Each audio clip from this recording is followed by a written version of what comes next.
Welcome back to Urbex, everyone. Recently, we took a look at the final hours of the Lakeside Mall in Sterling Heights, Michigan. Now we're going to go a few miles down Hall Road to check out the Mall at Partridge Creek. This is one of two outdoor malls in the Detroit area, the other one being the Village of Rochester Hills in Rochester Hills, Michigan. This is definitely the larger of the two. I don't know if this one's necessarily fancier than the Village of Rochester Hills, because they are both kind of upscale. I'd have to say they're probably on the same level. So I grew up in Canton and Livonia on the complete opposite side of town, and while this really wasn't all that far away, I just found myself more familiar with the outdoor malls that were in the Toledo, Ohio area. But I do vividly remember visiting this mall when it opened and going, wow, this is so great, because Detroit really didn't have a full-on, full-scale outdoor mall. I didn't grow up poor by any means, but on the other hand, I wasn't wealthy, and I can remember walking around this mall just kind of feeling out of place, like I didn't belong. I know that's kind of a weird feeling, especially since, I was maybe like 14, 15 when this place opened, if I remember right, and I could be wrong, and I was a kid. I was not an adult yet. By no means is this a dying mall, quite the opposite, because it's in a fairly affluent area where people have money to spend.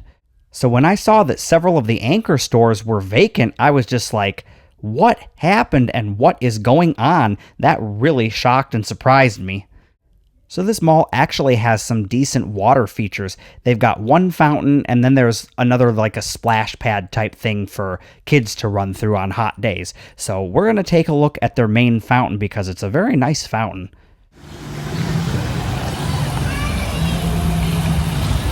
Now an and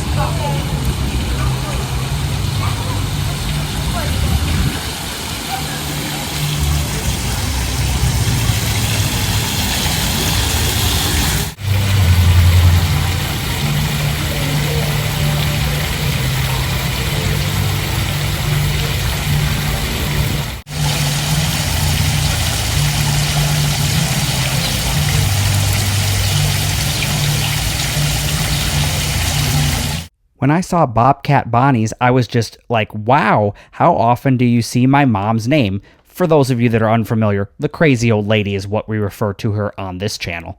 But yeah, it's not a very common name. But here we can take a look at the directory so you can kind of see the layout of the place.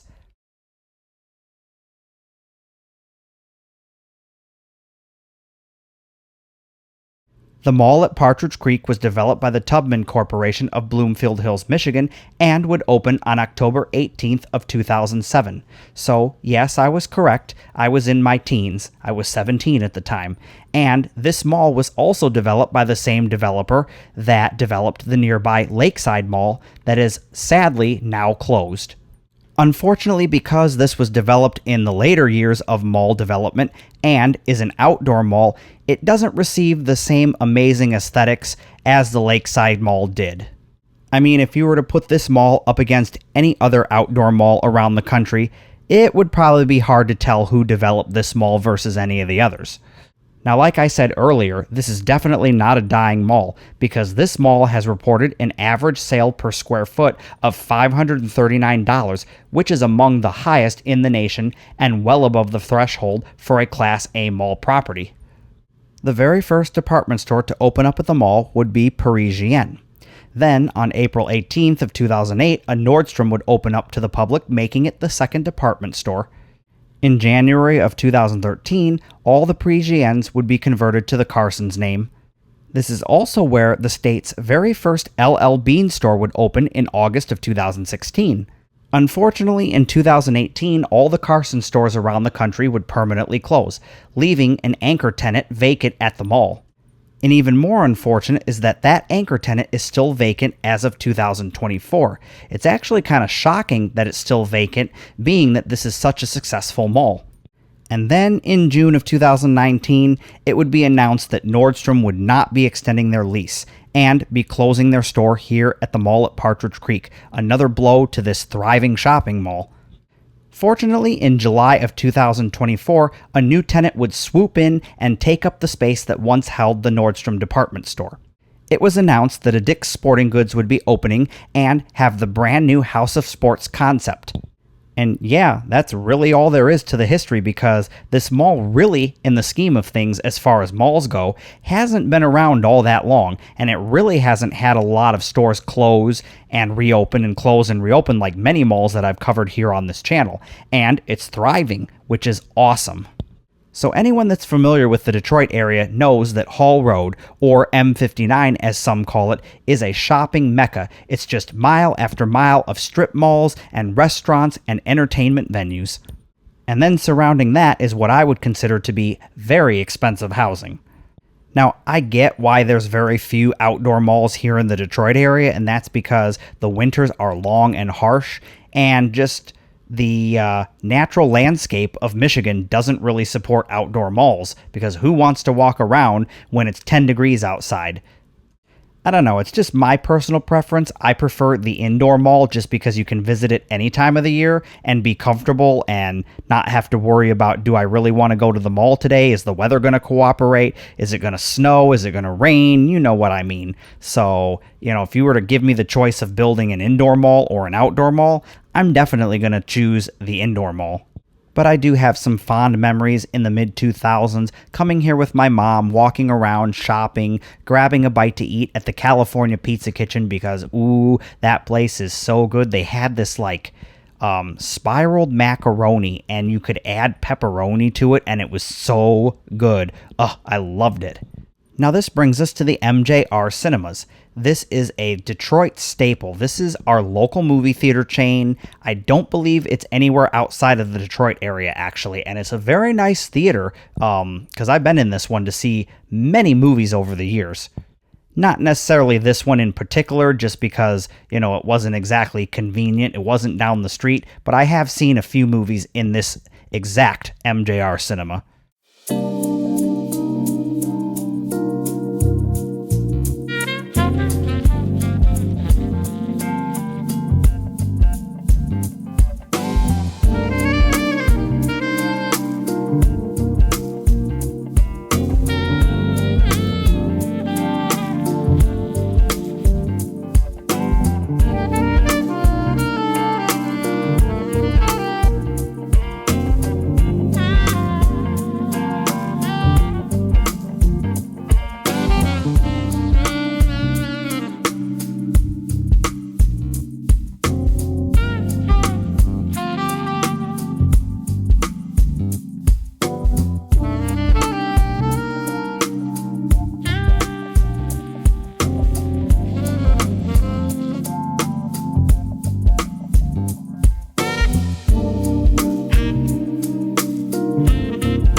Let me know down in the comment section below. Do you prefer outdoor malls or indoor malls? And have you ever been to the mall at Partridge Creek, and what was your experience? I'd really like to know. As always, thank you to all of my members who support the work that I do. You can check out the links on screen to gain access to member-exclusive content and other perks, and I will see you on the next episode of Urbex.